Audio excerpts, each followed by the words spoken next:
Welcome to the Freelance Unlocked Behind the Scenes series, where I'm showcasing the amazing people who will be at a Freelance Unlocked conference, the first and the best conference for freelancers that it made with love, and it'll take place in Berlin on May 14th, 15th, 2025.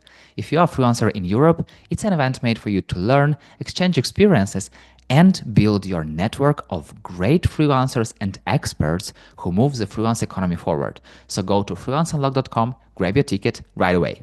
My name is Yuri. I'm a community builder at Freelance Unlocked, and my guest is Karolina Zolubak, an illustrator, speaker, and LinkedIn coach specializing in helping creatives thrive. So, hello, Karolina.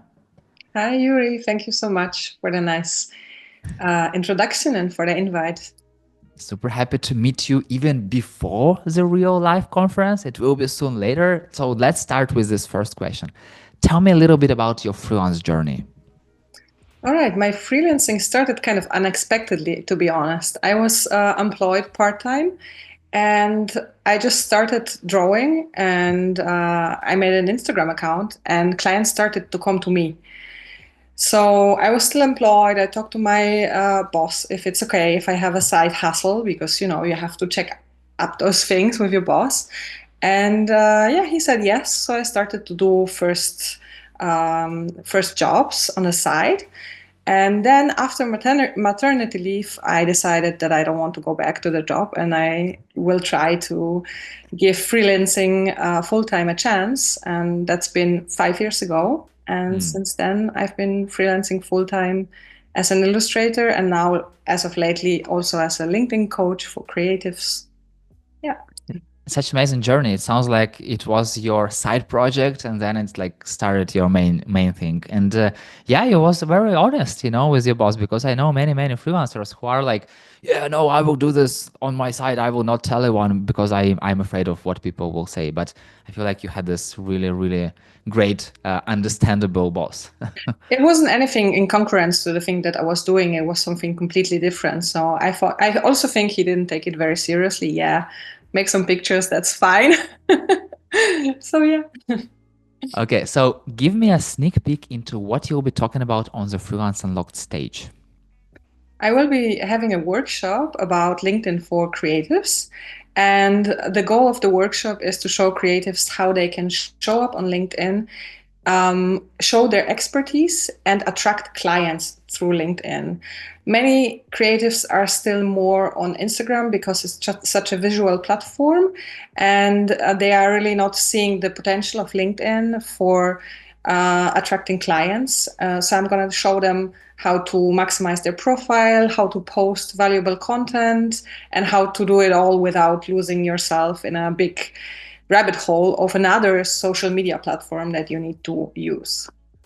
Yeah, exactly. When you have an Instagram, you have to master one more thing. And it's interesting because you told that you started your journey with Instagram. So I'm curious, in what specific moment of your freelance career you realized that LinkedIn can be a powerful tool for getting clients? That's right. I started getting clients on Instagram, but it was B2C. It was, can you draw my cat? Can you draw my family? So that's how it started for me as well. But once I decided to go full time freelance, I really, looked at the numbers and I was like, okay, how can I live from that job being an illustrator? And I decided that I don't want to do this all on my own. So I went into a mentoring program. And my mentor was from the corporate world. And to be honest, she had some difficulties in understanding what I'm doing, what I'm offering, what is this illustration, what can it bring to the table. And that was amazing for me because I really had to explain it to her. I had to really understand it myself. What value am I offering to, let's say, companies? And at that moment, I pivoted from editorial illustration to illustration for companies and especially NGOs because, well, I wanted to be able to live from it and I needed to pivot from the more hobby side of illustration to the more business side of illustration. And she told me, you gotta get on LinkedIn. And I was like, are you sure? I don't think so. I think you're wrong. But, I'm a stubborn person and I wanted to convince her that she isn't right. So I decided, okay, I'm going to give this LinkedIn game a chance. 1 year, I'm going to post regularly and I'm going to do this. And well, she was right. She was completely right. I started to get clients and job offers through LinkedIn after a few months of posting regularly. And it's been so successful for me that after a while, people started asking me, where do you get these jobs from? And now I am teaching them what I have learned during my journey. How did you decide what to post about? There was something that I needed to experiment with, I knew that I needed to give value, but I also knew that I needed to position myself of what kind of illustrations do I want to do for whom. And I think it was because this mentor of mine didn't kind of understand what I was doing and she was asking me questions. Um, and I started to answer those questions on LinkedIn because I knew there are going to be more people from the corporate world like herself. And she was like an amazing, intelligent woman. And I still couldn't get through so easily what I wanted to say. So this was the beginning of me answering questions. What is illustration? What can it do for you? What does it really mean? How can it elevate your company? How can it visualize your mission and things like this? And so I started to post about that. And the more I was on LinkedIn, the more I was reading also very well written content, the more I got the LinkedIn language. There's like this LinkedIn language. And the more I started to go through the world seeing LinkedIn posts, like, oh my God, this could be a LinkedIn post. And oh my God, this could be a LinkedIn post. And now I speak LinkedIn fluently, I'd say. And this is what I'm trying to teach to others, to see all the content that we already have inside of us, just being freelancers, just doing our jobs. But it's obvious to us, it's not obvious to others. And we can describe this on LinkedIn. I love it so much how you phrased it, speaking LinkedIn fluently. And I've never thought about it, but the moment you've told this, I was like, exactly, it's like a different language. It's not like you are speaking like German, English, Polish, whatever. You have to structure, you have to like share your mind in a specific way. And it's interesting that you mentioned also about like thinking.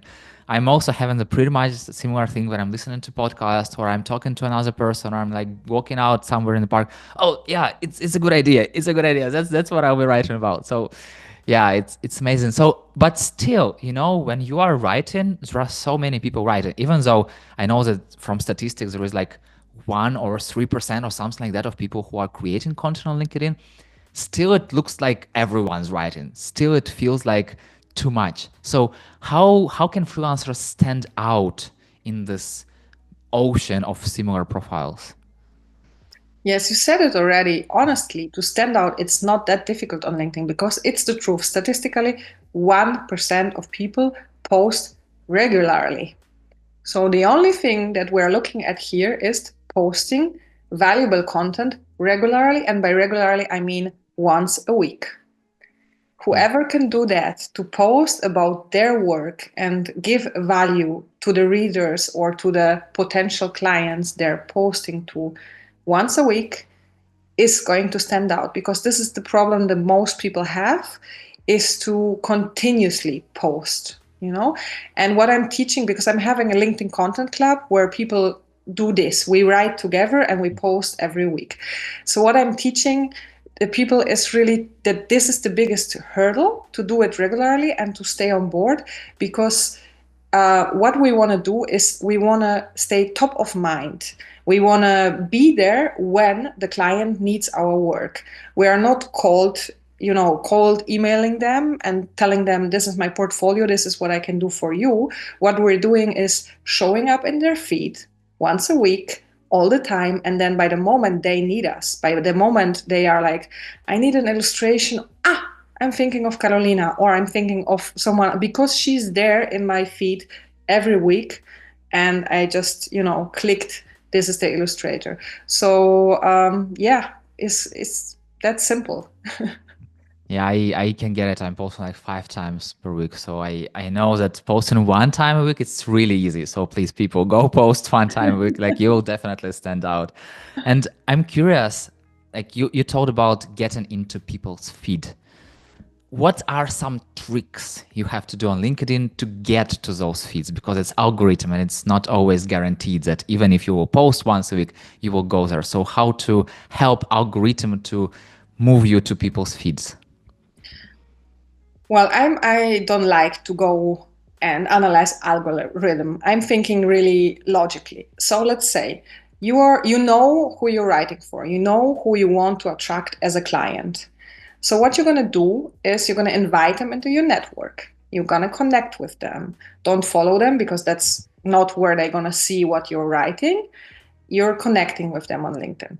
So once you're growing your network and you're having your potential clients in your network, you start posting valuable content, and you have to start a discussion. You have to ask a questions. There are a few things like a good hook because people, need to get hooked into what you're writing, and then a question and the discussion under your content is what gives it more reach, most definitely. So it is a platform that lives from conversation.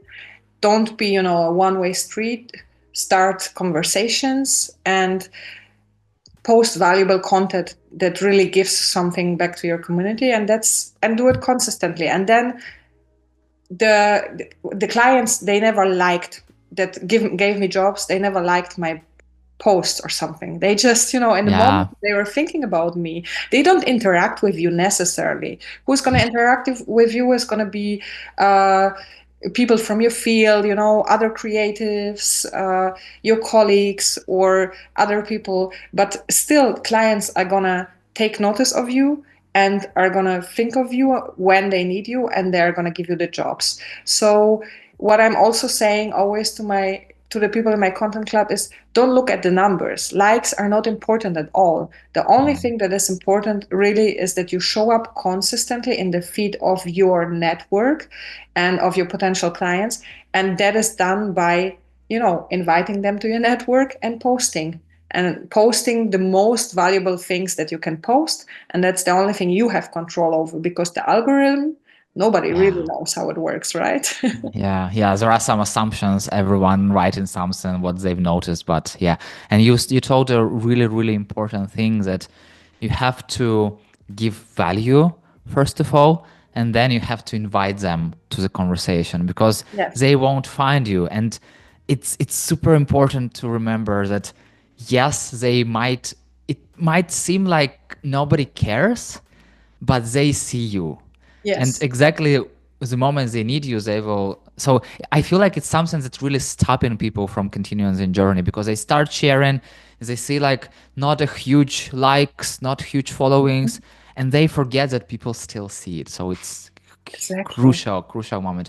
And from your experience, how long does it typically take to see results when starting posting, like from the first post to getting first client, like plus minus? That really depends. It's not that linear, and there's not one answer fits all. For me personally, it was posting twice a week for 9 months until I got the first job. And I can still tell you it was worth it because this job was amazing. The client was amazing. But then I have like these groups of people who I work with, and we're writing together. And there have been people who got a job after the first post. Honestly, there Yeah. have been people who have been posting for 3 months. I would say like it really depends, because what we're looking at is not only the value you're giving, the positioning, that's also a factor. Are the clients that you're looking for on LinkedIn, and how fast can you grow your network and invite them into your network? But the most important thing is the timing, because this company you really wish to work for, maybe they don't need a creative right now, but maybe they're going to need a creative in 7 months. And that's something you don't have a say in. You just have to show up, and then it will come. I can, I see the results. I can guarantee it will come. But for me, I would say it's not a sprint, although for some people, really, it is a sprint and it comes really fast. Yeah, no, sprint on LinkedIn doesn't work. Totally forget about it.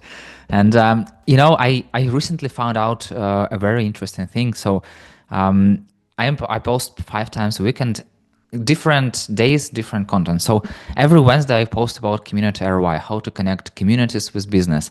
And I didn't post just to post, because sometimes it feels like, yeah, I just post and whatever. But I Mhm. posted having in my mind that I want to create a book. I wanted to create a playbook. Mhm. And after posting for like 3, 4 months, I've created a playbook, so digital asset that I'm currently selling and adding extra. So everything that I've posted, people can go and see posts back Yeah. then, but nobody will really do this. Or they can pay like 49 euros and get like this, all this knowledge inside. So I'm curious, do you in a way somehow reuse the content that you've created some time ago? Um, I personally I don't, but I think you can most definitely. You can also reuse old posts because I think after half a year nobody remembers what you have written, and then you can take more of knowledge that you gotten through this 6 months and can redo it. But what you're saying, I did write a playbook about how to LinkedIn for creatives as Mhm. well, and I reused parts of the book on LinkedIn this way. And then also there are people who ask me how they can reuse the content on other platforms. And I have had people tell me that it goes really well to reuse LinkedIn content on Instagram, for example. The other way around, not, because Instagram is less storytelling. I think the is more visual, so you can't just take a picture and say this is my new project. That doesn't work on LinkedIn. You have to say, why did I do this project? How did it inspire me? What's the behind the scenes? What's the value for the client and all of that? But if you take this content and reuse it on other platforms, that's probably going to go pretty well. What is one small step that individual professionals can take right away to start getting clients from LinkedIn? Well, posting regularly, because really most freelancers don't post on LinkedIn. They have their profile, and I think that's kind of a CV, and then they say on their profile what they offer, and that's it. So I think my message is very clear: post once a week, give it a try for a year, and then decide for yourself, is that something that worked for me and not, and come back to me and tell me, because I want to hear the story how it worked, because it was me. I started like that. I said it's not going to work, and it worked really, really, really well. So that would be the one thing. It's not a super small step, I would say. I can give another tip, and that would be optimize your profile picture and your header, for it to look professionally and for it to look like a personal brand. So make it consistent, make it professional, and that's something where it's going to help you to grow your network, because once you want to connect with someone, what they see is your slogan, your profile picture, and your header, and that are three things that you can do maybe in 1 hour to professionalize them, and you're going to be a step closer. But there's going to be many more of those tips in my workshop. Got it. You know, Carolina, I wish to have the sky as the limit, but time is the limit to our conversation. Oh, So, the final question: what is your quick take on the freelance economy and how it will develop in the near future? I think the freelance economy is really not only growing, but also getting more mature. And I think there are many companies who are open to working with freelancers, especially creative freelancers, which is a great thing. On the other hand, it also means that we need to show ourselves, we need to be professional, and we need to, show our work on a consistent basis. Yeah, I feel like it's the hardest part to be consistent. But yeah, Yes, if you're a freelancer, you have no other choice. And exactly. you'll be speaking at Freelance Unlocked. But what would you say to your friend if they asked you whether they should go to the Freelance Unlocked?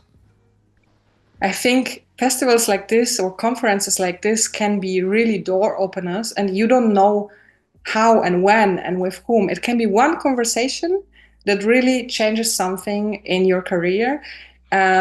And personally, I think it's so inspiring to listen to all the talks, and you can take so much out of a festival like this. So, of course, come Got and it. also come to my workshop. For sure, for sure. And what is the best way to connect with you even before the conference?